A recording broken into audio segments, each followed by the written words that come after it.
Leitura diária da Bíblia. Hoje, dia 8 de fevereiro de 2024, iremos ler os capítulos 24 e 25 de Levítico, o candelabro e os pães sagrados. Capítulo 24. Disse o Senhor a Moisés: ordene aos israelitas que tragam azeite puro de olivas batidas para as lâmpadas, para que fiquem sempre acesas. Na tenda do encontro, do lado de fora do véu que esconde as tábuas da aliança, Arão manterá as lâmpadas continuamente acesas diante do Senhor, desde o entardecer até a manhã seguinte. Este é um decreto perpétuo para suas gerações. Mantenha sempre em ordem as lâmpadas do candelabro de ouro puro perante o Senhor. Apanhe da melhor farinha e asse 12 pães, usando 2 jarros para cada pão. Coloque-os em 2 fileiras, com 6 pães em cada uma, sobre a mesa de ouro puro perante o Senhor. Junto a cada fileira, coloque um pouco de incenso puro como porção memorial para representar o pão e ser uma oferta ao Senhor preparada no fogo. Esses pães serão colocados regularmente perante o Senhor cada sábado, em nome dos israelitas como aliança perpétua. Pertencem a Arão e a seus descendentes, que os comerão num lugar sagrado, porque é parte santíssima da sua porção regular das ofertas dedicadas ao Senhor, preparadas no fogo. É decreto perpétuo. O castigo da blasfêmia. Aconteceu que o filho de um israelita com um egípcio saiu e foi para o meio dos israelitas. No acampamento houve uma briga entre ele e um israelita. O filho do israelita blasfemou o nome com a maldição. Então o levaram a Moisés. O nome de sua mãe era Selomite, filha de Dibre, da tribo de Dan. Deixaram-no preso até que a vontade do Senhor lhe fosse declarada.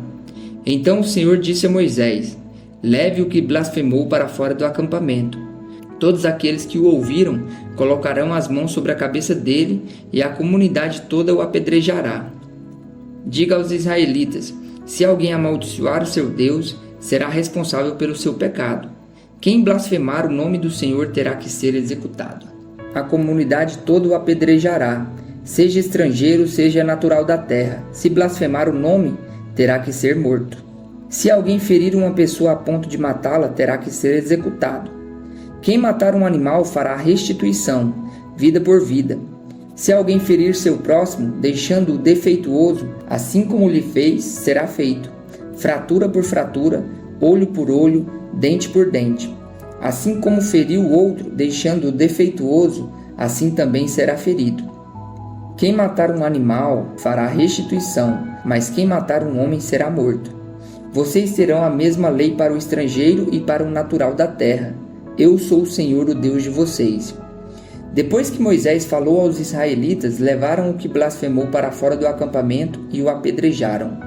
Os israelitas fizeram conforme o Senhor tinha ordenado a Moisés. O ano sabático, capítulo 25. Então disse o Senhor a Moisés, no monte Sinai: diga o seguinte aos israelitas: quando entrarem na terra que dou a vocês, a própria terra guardará um sábado perante o Senhor. Durante 6 anos semeiem suas lavouras, aparem as suas vinhas e façam a colheita das suas plantações.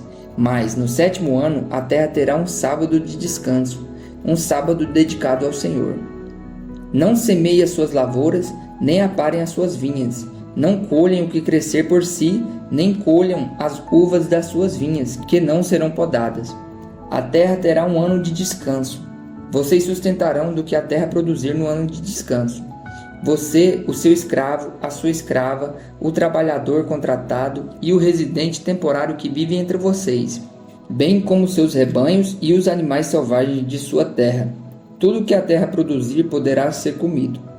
O ano do jubileu. Contem 7 semanas de anos, 7 vezes 7 anos.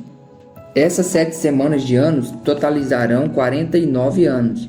Então façam soar a trombeta no 10º dia do 7º mês. No dia da expiação façam soar a trombeta por toda a terra de vocês. Consagre o 50º ano e proclame libertação para toda a terra e todos os seus moradores. Este será um ano de jubileu, quando cada um de vocês voltará para a propriedade de sua família e para o seu próprio clã. O 50º ano será o jubileu. Não semeiem e não ceifem o que cresce por si mesmo, nem colham das vinhas não podadas. É jubileu e será santo a vocês, comam apenas o que a terra produzir. Neste ano do jubileu, cada um de vocês voltará para a sua propriedade. Se vocês venderem alguma propriedade ao seu próximo, ou se comprarem alguma propriedade dele, não explorem o seu irmão. O que comprarem do seu próximo será avaliado com base nos números de anos, desde o jubileu, e ele fará a venda com base no número de anos que restam de colheitas. Quando os anos forem muitos, vocês deverão aumentar o preço, mas quando forem poucos, deverão diminuir o preço, pois o que ele está lhe vendendo é o número de colheitas. Não explorem um ao outro, mas temam o Deus de vocês.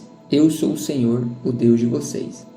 Pratiquem os meus decretos e obedeçam às minhas ordenanças, e vocês viverão com segurança na terra. Então a terra dará o seu fruto, e vocês comerão até fartar-se, e ali viverão em segurança. Vocês poderão perguntar: que iremos comer no 7º ano, se não plantarmos nem fizermos a colheita? Saibam que enviarei a vocês minha bênção no 6º ano, e a terra produzirá o suficiente para 3 anos. Quando vocês estiverem plantando no 8º ano, comerão ainda da colheita anterior e dela continuarão a comer até a colheita do 9º ano. A terra não poderá ser vendida definitivamente, porque ela é minha e vocês são apenas estrangeiros e imigrantes. Em toda terra em que tiverem propriedade, concedam o direito de resgate da terra. Se alguém do seu povo empobrecer e vender parte da sua propriedade, seu parente mais próximo virá e resgatará aquilo que o seu compatriota vendeu. Se, contudo, um homem não tiver quem lhe resgate a terra, mas ele mesmo prosperar e adquirir recursos para resgatá-la, calculará os anos desde que vendeu e devolverá a diferença àquele a quem vendeu. Então poderá voltar para a sua propriedade. Se um homem vender uma casa numa cidade murada, terá o direito de resgatar até que se complete 1 ano após a venda. Nesse período poderá resgatá-la. Se não for resgatada antes de se completar 1 ano, a casa da cidade murada pertencerá definitivamente ao comprador e aos seus descendentes. Não será devolvida no jubileu. Mas as casas dos povoados sem muros ao redor serão consideradas campo aberto. Poderão ser resgatadas e serão devolvidas no jubileu. No caso das cidades dos levitas, eles sempre terão direito de resgatar suas casas nas cidades que lhes pertencem. Assim, a propriedade dos levitas, isto é, uma casa vendida em qualquer cidade deles, é resgatável e deverá ser devolvida no jubileu, porque as casas das cidades dos levitas são propriedades deles entre os israelitas. Mas as pastagens pertencentes às suas cidades não serão vendidas, são propriedade permanente deles. Se alguém do seu povo empobrecer e não puder sustentar-se, ajudem-no como se faz ao estrangeiro e ao residente temporário, para que possa continuar a viver entre vocês. Não cobrem dele juro algum, mas temam ao Senhor o seu Deus, para que o seu próximo continue a viver entre vocês. Vocês não poderão exigir dele juros nem emprestar-lhe mantimento visando algum lucro. Eu sou o Senhor, o Deus de vocês, que os tirou da terra do Egito para dar a vocês a terra de Canaã e para ser o seu Deus. Se alguém do seu povo empobrecer e se vender algum de vocês, não o façam trabalhar como escravo. Ele deverá ser tratado como trabalhador contratado ou como residente temporário. Trabalhará para quem o comprou até o ano do jubileu. Então ele e seus filhos estarão livres, e ele poderá voltar para o seu próprio clã e para a propriedade dos seus antepassados. Pois os israelitas são meus servos, os quais tirei da terra do Egito. Não poderão ser vendidos como escravos. Não dominem impiedosamente sobre eles, mas temam ao seu Deus. Os seus escravos e as suas escravas deverão vir dos povos que vivem ao redor de vocês. Deles vocês poderão comprar escravos e escravas. Também poderão comprá-los entre os filhos dos residentes temporários que vivem entre vocês e entre os que pertencem aos clãs deles. Ainda que nascidos da terra de vocês, eles se tornarão sua propriedade. Vocês poderão deixá-los como herança para seus filhos e poderão fazê-los escravos para sempre. Mas sobre os seus irmãos israelitas vocês não poderão dominar impiedosamente. Se um estrangeiro ou um residente temporário entre vocês enriquecer e alguém do seu povo empobrecer e se vender a esse estrangeiro ou a alguém que pertence ao clã desse estrangeiro, manterá o direito de resgate mesmo depois de se vender. Um dos seus parentes poderá resgatá-lo. Ou tio, ou primo, ou qualquer parente próximo poderá resgatá-lo. Se todavia prosperar, poderá resgatar a si mesmo. Ele e o seu comprador contarão o tempo desde o ano em que se vendeu até o ano do jubileu. O preço do resgate se baseará no salário de um empregado contratado por aquele número de anos. Se restarem muitos anos, pagará o seu resgate proporcionalmente ao preço de compra. Se restarem apenas poucos anos até o ano do jubileu, fará o cálculo e pagará o seu resgate proporcionalmente aos anos. Ele deverá ser tratado como um empregado contratado anualmente. Não permitam que o seu senhor domine impiedosamente sobre ele. Se não for resgatado por nenhuma dessas maneiras, ele e os seus filhos estarão livres no ano do jubileu, porque os israelitas são meus servos, os quais tirei da terra do Egito. Eu sou o Senhor, o Deus de vocês.